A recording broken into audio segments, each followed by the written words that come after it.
നമുക്ക് അലീനയുടെ മനുഷ്യങ്ങളുടെ വരാൻ പോകുന്ന ആഴ്ചയിൽ നല്ലൊരു കഥ കേട്ടാലോ? അതിനു മുമ്പായി ആദ്യമായി കാണുന്നവരുണ്ടെങ്കിൽ ചാനൽ ഇഷ്ടപ്പെട്ട ഒന്ന് സബ്സ്ക്രൈബ് ചെയ്യാൻ മറക്കരുതേ. വീഡിയോ ഇഷ്ടപ്പെടുവാണെങ്കിൽ ലൈക്ക് ചെയ്യാനും നിങ്ങളുടെ വിലയേറിയ അഭിപ്രായങ്ങളൊക്കെ രേഖപ്പെടുത്താനും മറക്കരുത് കേട്ടോ. അങ്ങനെ നമ്മൾ കാണുന്ന ഒടുവില് അലീനെ രേവതിക്കുട്ടി എല്ലാവരും കൂടെ ചിന്നുമോളെ കാണാൻ ചെല്ലുന്നുണ്ട്. ചിന്നുമോൾക്കും ഭയങ്കര സന്തോഷമായിരുന്നു അലീന ആന്റിയെയും രേവതി ആന്റിയെയും കണ്ടു കഴിഞ്ഞപ്പോ. ചിന്നുമോൾക്ക് കുറെ സ്വീറ്റ്സും ഫ്രോക്കൊക്കെ വാങ്ങിച്ചോണ്ടാ ചെല്ലുന്നേ. അങ്ങനെ ചെന്ന് സ്വീറ്റ്സ് ഒക്കെ കൊടുത്തു. ബാക്കി കുട്ടികളും ഉണ്ടല്ലോ, അങ്ങനെ അവർക്കൊക്കെ സ്വീറ്റ്സ് കൊടുത്തു. അതിനുശേഷം ചിന്നുമോളെ കൊണ്ട് കേക്കൊക്കെ കട്ട് ചെയ്യിക്കുന്നുണ്ട്. ചിന്നുമോൾക്ക് ഭയങ്കര സന്തോഷമായിരുന്നു. പിന്നീട് രേവതിക്കുട്ടി അലീനയൊക്കെ പറഞ്ഞു ഞങ്ങൾ ഇടയ്ക്ക് കാണാൻ വരാന്നൊക്കെ പറയാണ്. ഗ്രേസമ്മയ്ക്കാണെങ്കിൽ ചിന്നുമോളെ അവിടെ ഇട്ടിട്ട് പോരാൻ പോലും തോന്നിയില്ല. കാരണം വല്ലാത്തൊരടുപ്പം ഗ്രേസമ്മയ്ക്ക് ചിന്നുമോളോടുണ്ടായിരുന്നു. അങ്ങനെ കുറെ സമയം സംസാരിച്ചിരുന്നതിന് ശേഷമാണ് അവര് തിരികെ ഇറങ്ങുന്നത്. ആ സമയത്ത് ഗ്രേസമ്മയ്ക്ക് നല്ല ടെൻഷനുണ്ട്. രമേശൻ നായരുടെ വീട്ടിലേക്ക് പോകുന്നതിന് അത്രയ്ക്ക് വലിയ യോജിപ്പൊന്നുമില്ല. പക്ഷേങ്കിൽ അലീന പറഞ്ഞു ആന്റി എന്താണെങ്കിലും എനിക്ക് കാണാൻ ആഗ്രഹമുണ്ട് രേവതിക്കുട്ടിയുടെ അച്ഛനെ. അത് മാത്രമല്ല വയ്യാതിരിക്കുന്ന ആളല്ലേ, ഇടയ്ക്ക് രേവതിക്കുട്ടി പോയി കണ്ടോണ്ട് ഒന്നും സംഭവിക്കാനൊന്നും പോകുന്നില്ല. ഇന്നല്ലെങ്കിൽ നാളെ മരിക്കുമെന്ന് പറഞ്ഞിരിക്കുന്ന ഒരാളാ. തീരെ അവശതയിലായിരിക്കുക. ഇനി ഒരു പക്ഷെങ്കിൽ നാളെ ഒരു സമയത്ത് കാണണമെന്ന് പറഞ്ഞിട്ട് കാര്യമില്ലല്ലോ. രേവതിക്കുട്ടിയെ നഷ്ടപ്പെടുമെന്നൊരു പേടിയായിരുന്നു ഗ്രേസമ്മയ്ക്ക്. പക്ഷേങ്കിൽ അലീന ഗ്രേസമ്മയെ നന്നായിട്ടൊന്ന് ഉപദേശിച്ചു. ഗ്രേസമ്മയുടെ കാര്യങ്ങളൊക്കെ അലീന പറഞ്ഞ് മനസ്സിലാക്കുന്നുണ്ട്. അത് കേട്ടുകഴിഞ്ഞപ്പോ ഗ്രേസമ്മയ്ക്കും തോന്നി ശരിയാണ് അലീന പറയണത്. രേവതിക്കുട്ടി തങ്ങളെ ഉപേക്ഷിച്ച് എന്തായാലും പോകാൻ പോകുന്നില്ല. പക്ഷേങ്കിൽ അവളുടെ അച്ഛനെ സ്നേഹിക്കാനുള്ള അവകാശം അവൾക്കുണ്ട്. അതുപോലെ തന്നെ ആ അച്ഛന് മരിക്കുന്നതിന് മുമ്പ് തന്റെ മകളോട് സ്നേഹം കാണിക്കണമല്ലോ. എത്രയൊക്കെ എന്ന് പറഞ്ഞാലും അച്ഛനല്ലേ. എത്ര ദുഷ്ടതരം കാണിച്ചെന്ന് പറഞ്ഞാലും അവസാനത്തെ ആഗ്രഹമല്ലേ. ഇടയ്ക്കിടയ്ക്കൊക്കെ ഒന്ന് പോയി കാണാൻ പറ്റുമെങ്കിൽ നല്ല കാര്യം തന്നെയാ. അങ്ങനെ എന്താണെങ്കിലും അവർ നേരെ അങ്ങോട്ടേക്ക് പോകുന്നുണ്ട്. അതും കിളിമാനൂര് തന്നെയായിരുന്നു. അതുകൊണ്ട് പിന്നെ കാര്യങ്ങളൊക്കെ കുറച്ച് എളുപ്പമായിരുന്നു. ആ സമയത്ത് രേവതിക്കുട്ടിക്ക് നല്ല ടെൻഷനാ. രേവതിക്കുട്ടിയുടെ ടെൻഷൻ കണ്ടു കഴിഞ്ഞപ്പോ അലീന പറഞ്ഞു ടെൻഷൻ അടിക്കൊന്നും വേണ്ട, ഒന്നും അല്ലേലും സ്വന്തം അച്ഛന്റെ അടുത്തേക്കല്ലേ പോകുന്നത്. അങ്ങനെ അവരവിടെ ചെല്ലുവാണ്. ഈ സമയം രേവതിക്കുട്ടി ഏകദേശം ഒരു പിക്ചറൊക്കെ കൊടുത്തിട്ടുണ്ടായിരുന്നു അവിടത്തെ കുറിച്ച്. ജയദേവന്റെ ഇപ്പോഴത്തെ ഭാര്യയെ കുറിച്ച് അവര് കാണിച്ചു കൂട്ടുന്ന പ്രവൃത്തികളൊക്കെ. വർഷങ്ങളായി ജയദേവൻ കിടക്കുന്ന മുറിയുടെ അങ്ങോട്ട് കയറിയിട്ട് പോലും അസുഖമായി വയ്യാതായതിനു ശേഷം ജയദേവന്റെ ഭാര്യ അങ്ങോട്ട് തിരിഞ്ഞു പോലും നോക്കിയിട്ടില്ല. അവര് കുറച്ച് കൂട്ടുകാരെയൊക്കെ വിളിച്ചു വരുത്തി, പിന്നെ അവരുടെ ആങ്ങളെയൊക്കെ വിളിച്ചു വരുത്തി അവിടെ ആഘോഷിക്കുക ചെയ്യുന്നത്. ജയദേവൻ എങ്ങനെയൊന്നും മരിച്ചു കിട്ടാൻ വേണ്ടിയിട്ടാ അവരുടെ ആഗ്രഹം. എത്രയും പെട്ടെന്ന് മരിച്ചു കിട്ടുവാണെങ്കിൽ ആ സ്ഥലവും വീടും ഒക്കെ സ്വന്തമാക്കാനായിട്ട്. കാരണം ആ സ്ഥലവും വീടും ജയദേവന്റെയും ഭാര്യയുടെയും പേരിലാണ്. അപ്പൊ അതിനു വേണ്ടിയിട്ടാണ്. അങ്ങനെ ഒടുവിൽ അവരെങ്ങോട്ടേക്ക് ചെന്നു. അപ്പം പുറത്തെങ്ങും ആരെയും കണ്ടില്ല. കോളിംഗ് ബെല്ല് അടിച്ചു കഴിഞ്ഞപ്പത്തിന് ജയദേവന്റെ ഭാര്യ വന്ന് കഥ തുറക്കുന്നേ. അപ്പൊ ഗ്രേസമ്മ അവിടെ നിന്നു. ബാക്കി എല്ലാരും അവിടെ ഇങ്ങനെ നിൽക്കുവാണ്. അവർക്കും എന്ത് ചെയ്യണം നടത്തില്ല. ജയദേവന്റെ ഭാര്യ ഒന്ന് നോക്കി ഗ്രേസമ്മയെ. എന്നിട്ട് എന്താന്ന് ചോദിക്കണം. അല്ല ഞങ്ങൾക്ക് ജയദേവനെ ഒന്ന് കാണണമെന്ന് പറഞ്ഞു. ജയദേവനോ എന്തിനാ കാണുന്നേ? നിങ്ങൾ ഇന്നാള് വന്നിട്ട് പോയതല്ലേ, പിന്നെ നിങ്ങൾ എന്തിനാ ഇടയ്ക്കിടയ്ക്ക് വരുന്നേ? അല്ല ഇപ്പൊ ആൾക്കാരുടെ എണ്ണം കൂടിയിട്ടുണ്ടല്ലോ എന്ന് പറഞ്ഞു. അത് കേട്ടപ്പം ഗ്രേസമ്മ നോക്കി. അപ്പോഴേക്കും അവര് പറഞ്ഞു അതെ നിങ്ങൾ എന്തിനാ ഇപ്പൊ ജയദേവനെ കാണാൻ വരുന്നേ? നിനക്ക് അതിന്റെ ആവശ്യം എന്താന്ന് ചോദിച്ചു. ഗ്രേസം പറഞ്ഞു ഞങ്ങൾക്ക് രമേശൻ നായരെ ഒന്ന് കാണണമെന്ന് പറയണം. ഓ ഞാൻ ഈ വീട്ടിൽ വന്നിട്ട് 10-17 വർഷമായി ഞങ്ങളുടെ കല്യാണം കഴിഞ്ഞിട്ട്. എന്റെ ജയദേവന്റെ ഇന്ന് വരെ നിങ്ങളെ പോലെയുള്ള ആൾക്കാരെയൊന്നും ഞങ്ങൾ കണ്ടിട്ടില്ല. ഇപ്പൊ അടിക്കടിക്ക് വരുന്നുണ്ടല്ലോ, അതിന്റെ കാര്യം എന്താന്ന് ചോദിച്ചു. ഗ്രേസമ്മയ്ക്ക് എന്ത് മറുപടി പറയണം നടത്തില്ല. രേവതിക്കുട്ടി മോളാന്ന് പറയാനും പറ്റില്ലല്ലോ ആ ഒരു സാഹചര്യത്തില്. അലീന രേവതിക്കുട്ടിയെ നോക്കി. അപ്പം മനുഷ്യർക്ക് മനസ്സിലായി ഇവരുടെ സ്വഭാവം ഏകദേശം എന്താന്നുള്ള കാര്യം. അപ്പോഴാണ് രമേശൻ നായർ അങ്ങോട്ട് ഇറങ്ങി വരുന്നത്. രേവതിക്കുട്ടിയൊക്കെ കണ്ടു കഴിഞ്ഞപ്പോ രമേശൻ നായർക്ക് സന്തോഷമായി. ആ സമയത്ത് രമേശൻ നായർ വന്നിട്ട് പറഞ്ഞു അതെ ഗ്രേസമ്മയുടെ കൂടെ നിങ്ങൾ അകത്തേക്ക് കയറി വരാൻ പറഞ്ഞു. ആ സമയത്ത് അവള് പറഞ്ഞു അല്ല ഇവരാരാ, എന്താ ഇവരെയൊക്കെ എന്തിനാ വീട്ടിലേക്ക് വിളിച്ചു കയറ്റുന്നതെന്ന് ചോദിച്ചു. അതെ നിന്നോട് പറയേണ്ട കാര്യമൊന്നുമില്ല, നിന്നോട് പറയേണ്ട കാര്യം ഉള്ളപ്പം പറഞ്ഞോളാം, നീ അങ്ങോട്ട് മാറി നിൽക്കാൻ പറഞ്ഞു. പിന്നീട് ഗ്രേസമ്മേനെ രേവതിക്കുട്ടി എല്ലാവരെയും വിളിച്ച് അകത്തേക്ക് കയറ്റിക്കൊണ്ട് പോവാണ്. അത് കണ്ടപ്പം ജയദേവന്റെ ഭാര്യയ്ക്ക് ഒട്ടും അങ്ങോട്ട് ഇഷ്ടപ്പെട്ടില്ല. എന്തൊക്കെയോ ഗൂഢാലോചനകൾ ഇവിടെ നടക്കുന്നു എന്നൊരു ചിന്തയായിരുന്നു. ഇത്രയും കാലം ഇല്ലാത്ത ബന്ധം പെട്ടെന്ന് ഇങ്ങനെ പറഞ്ഞെങ്കിൽ ഇതിന്റെ പിന്നിൽ എന്തെങ്കിലും കാര്യമുണ്ടോ എന്നൊക്കെ അവർക്ക് തോന്നുവാണ്. പെട്ടെന്ന് തന്നെ അവരെന്ത് ചെയ്തു, അവരുടെ സഹോദരനെ വിളിക്കുകയാണ്. സഹോദരനെ വിളിച്ചിട്ട് നീ ഇങ്ങോട്ടേക്ക് വരാൻ പറയാണ്. കുറെ കൂട്ടുകാരന്മാരും സഹോദരനൊക്കെ ഉണ്ട്. കഴിഞ്ഞ പ്രാവശ്യം വന്നില്ലേ എറണാകുളത്തെന്ന് പറഞ്ഞുകൊണ്ട് അവർ ഈ തവണ വന്നിട്ടുണ്ടെന്ന് പറയണം. അത് കേട്ട പാതി കേൾക്കാത്ത പാതി അവൻ ഇങ്ങോട്ടേക്ക് വന്നു. ആ സമയത്ത് ജയദേവന്റെ അടുത്തേക്ക് അലീനയും രേവതിക്കുട്ടി എല്ലാവരും കൂടെ കയറി ചെല്ലുവാണ്. അപ്പൊ രമേശൻ നായർക്ക് സന്തോഷമായി. രമേശൻ നായർ പറഞ്ഞു, ഞാൻ ഒരിക്കലും പ്രതീക്ഷിച്ച കാര്യമില്ല നിങ്ങൾ വീണ്ടും വരുമെന്നുള്ള കാര്യം. കഴിഞ്ഞ പ്രാവശ്യം രേവതിക്കുട്ടിയെ ഒന്ന് കാണണമെന്നും സംസാരിക്കണമെന്നും അവൻ ആഗ്രഹം പറഞ്ഞിട്ടുണ്ടായിരുന്നു വീണ്ടും. പക്ഷെ ഞാൻ വിളിച്ചിട്ട് രേവതിക്കുട്ടിക്ക് ഫോണും പോലും കൊടുക്കാതെ വന്നപ്പോൾ എനിക്ക് സങ്കടം ഉണ്ടായിരുന്നു. പിന്നെ ഞാൻ വിചാരിച്ചു എപ്പോഴും നിങ്ങളെ വിളിച്ച് ബുദ്ധിമുട്ടിപ്പിക്കുന്നത് ശരിയല്ലല്ലോ എന്ന്. അതിനുശേഷം രമേശൻ നായർ വെച്ചത് ആരാന്ന് ചോദിക്കണം. അപ്പോഴേക്കും ഗ്രേസമ്മ ആരാ എന്താന്നൊക്കെ പറയണേ. രേവതിക്കുട്ടിയോട് കൂടെ ഓർഫനേജിലുണ്ടായിരുന്ന ഇത് അലീന. പിന്നെ മണിശങ്കരനെ പരിചയപ്പെടുത്തുന്നുണ്ട്. അങ്ങനെ ജയദേവന്റെ അടുത്ത് നിന്ന് കഴിഞ്ഞപ്പോൾ ജയദേവൻ രേവതിക്കുട്ടിയെ തന്നെ നോക്കുകയാണ്. ജയദേവന്റെ കണ്ണൊക്കെ വീണ്ടും നിറഞ്ഞു വന്നു. അലീനയ്ക്ക് ആ കിടപ്പ് കണ്ടപ്പോൾ സങ്കടമായി. അലീനയ്ക്ക് എല്ലാവരോടും ഒരു സഹതാപം ആണല്ലോ. എത്രയൊക്കെ തെറ്റെന്ന് പറഞ്ഞാലും അച്ഛൻ എപ്പോഴും അച്ഛനാണല്ലോ. ചിലപ്പോൾ അന്ന് അവരങ്ങനെ കാണിച്ചിട്ടുണ്ടെങ്കിൽ അത് അവരുടെ സാഹചര്യം കൊണ്ട് ആയിരിക്കാം സംഭവിച്ചിട്ടുണ്ടായിരിക്കാം. രേവതിക്കുട്ടിയെ കണ്ടു കഴിഞ്ഞപ്പോൾ ജയദേവനെ ഇങ്ങോട്ട് വിളിച്ചു. മോളും കൂടെ അടുത്ത് വരാൻ പറഞ്ഞു. രേവതിക്കുട്ടി ഗ്രേസമ്മനെ ഒന്ന് നോക്കി. പിന്നീട് ജയദേവന്റെ അടുത്തേക്ക് കഴിഞ്ഞപ്പോൾ തന്നെ ആ കയ്യിലൊക്കെ പിടിച്ചു. ആ സമയത്ത് രമേശൻ പറഞ്ഞു, അതെ കഴിഞ്ഞ പ്രാവശ്യം മോള് വന്നു പോയതിന് ശേഷം കുറെ മാറ്റങ്ങൾ വന്നിട്ടുണ്ട് ജയദേവനില്.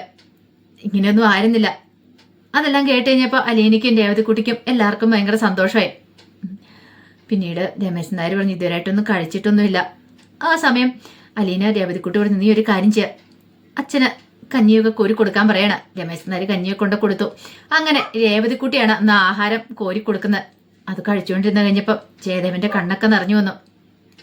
ഒരിക്കലും പ്രതീക്ഷിച്ചില്ല തന്റെ മോള് തന്റെ അടുത്തേക്ക് വരുമെന്നും തനിക്കിങ്ങനെ ആഹാരം വാരി തരുമെന്നൊക്കെ. അലീനയ്ക്ക് സന്തോഷമുള്ളൊരു കാര്യമായിരുന്നു. ഒരുപക്ഷെ ഇനിയിപ്പം അദ്ദേഹം മരിച്ചു പോയാലും അദ്ദേഹത്തിന് മനസ്സിനൊരു ആശ്വാസമുണ്ട്. ഇപ്പൊ രേവതിക്കുട്ടിക്കാണല്ലോ ഒരു കുറ്റബോധത്തിന്റെ ആവശ്യം വരത്തില്ല. ഒരുപക്ഷെ കാണാൻ വരാതെ മിണ്ടാൻ വരാതെയൊക്കെ ഇരിക്കുവാണെങ്കിലോ ഒരു ബുദ്ധിമുട്ട് തോന്നത്തുള്ളൂ. ഇനിയിപ്പോൾ അതിന്റെ ആവശ്യമില്ലല്ലോ. അങ്ങനെ അവരങ്ങനെ സംസാരിച്ചിരിക്കുകയാണ്. ഇത്തിരി സമയം കഴിഞ്ഞ് കഴിഞ്ഞപ്പോൾ അലീന പറഞ്ഞതേ രേവതിക്കുട്ടി നിങ്ങൾ സംസാരിക്കാൻ പറഞ്ഞു. അവർ പതുക്കെ ഇങ്ങോട്ട് മാറി. കാരണം ജയദേവന് ചിലപ്പോൾ കുറച്ച് സമയം രേവതിക്കുട്ടിയുടെ അടുത്ത് ഒറ്റയ്ക്ക് ഇരിക്കേണ്ട ആഗ്രഹം കാണുമായിരിക്കും. അച്ഛനല്ലേ, മോളോട് എന്തെങ്കിലുമൊക്കെ പറയാൻ കാണുമായിരിക്കും. അങ്ങനെ അവർ പതുക്കെ പുറത്തേക്ക് അങ്ങോട്ട് ഇറങ്ങി വന്നു. ഈ സമയത്ത് രേവതിക്കുട്ടിയോട് ചോദിച്ചു, സുഖമാണോ മോളേന്ന് ചോദിച്ചു. രേവതിക്കുട്ടി പറഞ്ഞു, അതേന്ന് പറയണേ. എന്നോട് ക്ഷമിക്കണം കേട്ടോ, എന്നോട് പൊറുക്കണം. ഞാൻ ഒരിക്കലും പ്രതീക്ഷിച്ചില്ല മോൾ എന്നെ കാണാൻ വീണ്ടും വരുമെന്ന്. എന്നെ കാണാൻ വേണ്ടി വീണ്ടും വരാനുള്ള മനസ്ഥിതി തോന്നിയില്ലോ. അതന്നെ ഇപ്പൊ ഞാൻ എന്റെ ഭാഗ്യമായിട്ടാ കാണുന്നേ. അതിന് മാത്രം വലിയ പുണ്യമൊന്നും ഞാൻ ചെയ്തിട്ടില്ല എന്ന് പറഞ്ഞ് ആ കൈയെടുത്ത് പിടിക്കുകയാണ്. പിന്നെ കുറെ സംസാരിക്കുകയാണ്. ജയദേവൻ പറഞ്ഞു, എന്റെ ഇവിടുത്തെ അവസ്ഥ ഇപ്പൊ കണ്ടല്ലോ, ഇന്നല്ലെങ്കിൽ നാളെ. അപ്പോഴേക്കും രേവതിക്കുട്ടി പറഞ്ഞു, അങ്ങനെയൊന്നും പറയരുത്.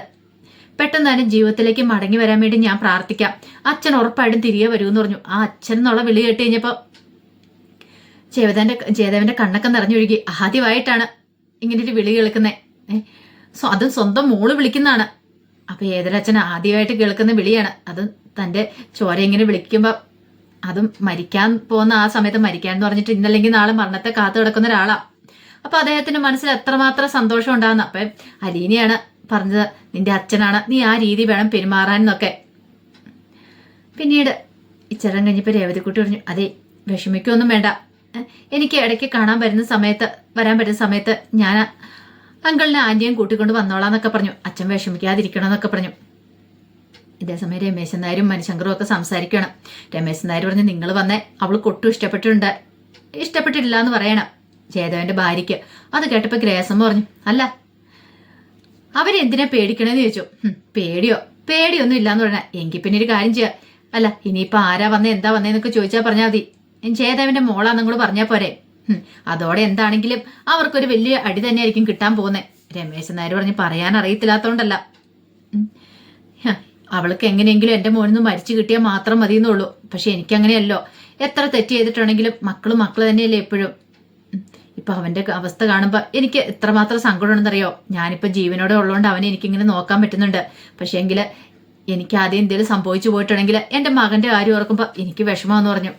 ആ സമയം ഗ്രേസം പറഞ്ഞു, അതൊന്നും ഓർത്ത് പേടിക്കൊന്നും വേണ്ട, അങ്ങനെയൊന്നും സംഭവിക്കാൻ പോകുന്നില്ല എന്ന് പറഞ്ഞു. ധൈര്യമായിട്ടിരിക്കുക. അപ്പോഴേക്കും അയാൾ പറഞ്ഞു, ഞാൻ പ്രതീക്ഷിച്ചില്ല നിങ്ങൾ ഇങ്ങോട്ടേക്ക് വരുമെന്ന്. ഒത്തിരി നന്ദിയുണ്ട് കേട്ടോ. എന്റെ മോന് കുറേം കൂടെ ഒരു ആശ്വാസവും നിങ്ങൾ ഇങ്ങോട്ട് വന്നത്. അവള് ഭാര്യ എന്ന് പറഞ്ഞ ഒരുത്തി ഉണ്ടെങ്കിൽ പോലും ഒരിക്കൽ പോലും തിരിഞ്ഞു നോക്കാറ് പോലുമില്ല. അവൻ ചത്തോ ജീവിച്ചിരിപ്പുണ്ടോന്ന് പോലും. എങ്ങനെയെങ്കിലും അവനെ കൊന്നിട്ടാണെങ്കിലും ഈ വീട് സ്ഥലം കൈക്കലാക്കണം എന്ന് ഓർത്തിരിക്കുന്ന അവള്. അത് കേട്ടപ്പോൾ അലീനയ്ക്കും ഭയങ്കര സങ്കടമായി. കാരണം രോഗിയല്ലേ, അങ്ങനെ കുറെ സമയം കഴിഞ്ഞ് കഴിഞ്ഞപ്പോഴത്തേനും അവരവിടുന്ന് പോരാനായിട്ട് ഇറങ്ങുവാണ്. ആ സമയത്ത് ജയദേവന്റെ ഭാര്യ അങ്ങോട്ട് വന്നു. ഭാര്യ വന്നിട്ട് പറഞ്ഞു, ഒരു കാര്യം ഞാൻ പറഞ്ഞേക്കാം, ഇങ്ങനെ എപ്പോഴും ഇവിടെ കയറി ഇറങ്ങേണ്ട കാര്യമൊന്നുമില്ല എന്നൊക്കെ പറഞ്ഞ് കുറെ ചീത്ത പറയുന്നുണ്ട്.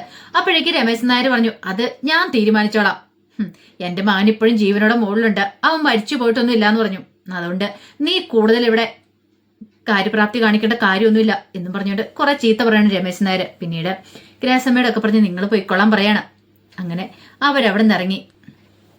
അതിനുശേഷം മണിശങ്കർ അവരെ പാലാരിവട്ടം വീട്ടിൽ കൊണ്ടു വിട്ടിട്ടാണ് പോകുന്നത്. അപ്പൊ പിറ്റേ ദിവസമാണ് അലീന വീട്ടിലേക്ക് പോകുന്നതെന്ന് പറഞ്ഞു. അപ്പൊ മണിശങ്കർ പറഞ്ഞു, നമുക്ക് ഒരുമിച്ച് പോയാൽ മതി, ഞാൻ നിന്നെ കൂട്ടിക്കൊണ്ട് പോയിക്കൊള്ളാന്ന് പറഞ്ഞു. അലീനയ്ക്ക് സന്തോഷമുള്ളൊരു കാര്യമായിരുന്നു. പേടിക്കണ്ടല്ലോ, മനുവേട്ടൻ കൂടെ ഉണ്ടല്ലോ എന്നൊരു ചിന്ത.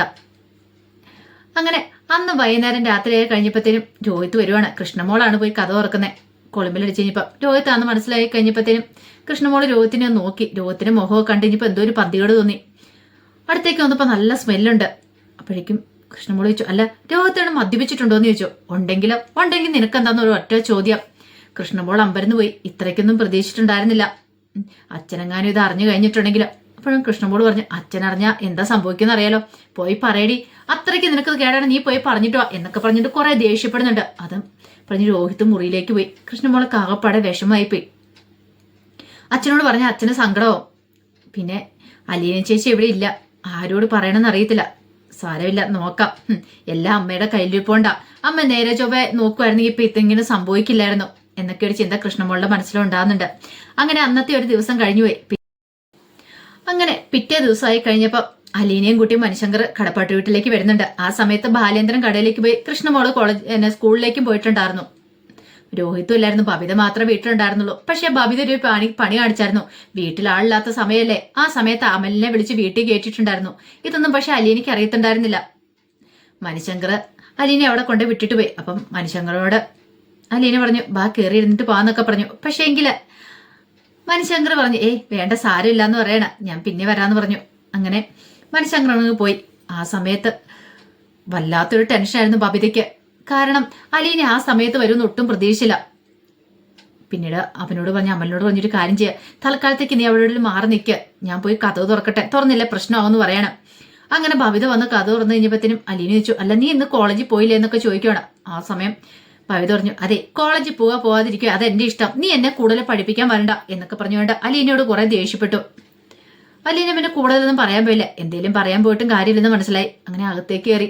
ബബിതയുടെ മുഖത്ത് എന്തൊക്കെയോ ഒരു ടെൻഷന് അലീനയ്ക്ക് തോന്നി. എന്തോ ഒരു കള്ളത്ര ഒളിപ്പിച്ചു വെക്കുന്ന പോലെ അലീനയ്ക്ക് തോന്നുവാണ്. അങ്ങനെ മുറിയിലേക്ക് വന്ന് ബാഗ് തുറന്ന് ഡ്രസ്സ് മാറ്റാനായിട്ട് ഡ്രസ്സ് എടുത്ത് കഴിയുമ്പോഴത്തേനും അതൊക്കെ കീറി വെച്ചിരിക്കുന്നു.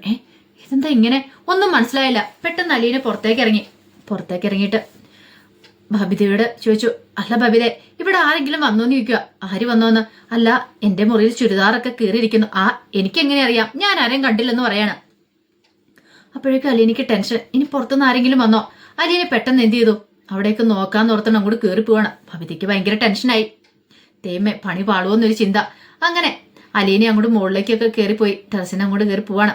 ആ സമയത്ത് അലീനയെ കാഴ്ച കാണുന്നേ, ഒരുത്തൻ അവിടെ നിൽക്കുന്ന കാണുന്നേ. അലീന പെട്ടെന്ന് താഴേക്ക് ഇറങ്ങി വന്നു. ഒരു കത്തിയൊക്കെ കരുതിയിട്ട് അങ്ങോട്ട് കയറി പോകാൻ തുടങ്ങുമ്പോഴത്തേനും ബബിത ചോദിച്ചു, നീ ഇത് എങ്ങോട്ടാന്ന് ചോദിക്കണം. അതെ, ഒരു കള്ളനാന്ന് തോന്നുന്നു അവിടെയുണ്ട്. എനിക്ക് തോന്നുന്നു അവനാന്ന് തോന്നുന്നത്, എന്റെ മുറിയിൽ കയറി എന്റെ ഡ്രസ്സൊക്കെ കട്ട് ചെയ്ത് വെച്ചെന്ന് പറയണം. കള്ളനോ? അതെ, ഞാൻ അവനെ കണ്ടെന്ന് പറയണം. അത് കേട്ടപ്പോ ബബിത ഞെട്ടിപ്പോയി. ബബിത ഇത്രയ്ക്ക് പ്രതീക്ഷിച്ചിട്ടുണ്ടായിരുന്നില്ല. അങ്ങനെ എന്താണെങ്കിലും അവന് പിടി വീഴുന്നുണ്ട്. ബബിതയുടെ കള്ളത്തരങ്ങളൊക്കെ പുറത്താവുന്നുണ്ട്. ഇനിയിപ്പം അലീന അത് ബാലേന്ദ്രനോട് പറയുവോ എങ്ങനെ എന്താണെന്നും അറിയത്തില്ല. അതിന്റെ വിശേഷങ്ങളൊക്കെയാ കാണാൻ പോന്നെ. ആ വിശേഷങ്ങൾക്കായി നമുക്ക് എല്ലാവർക്കും കാത്തിരിക്കാട്ടോ. ഒരിക്കൽ കൂടി എല്ലാവർക്കും ശുഭദിനം നേർന്നുകൊണ്ട് നിർത്തുന്നു. നന്ദി.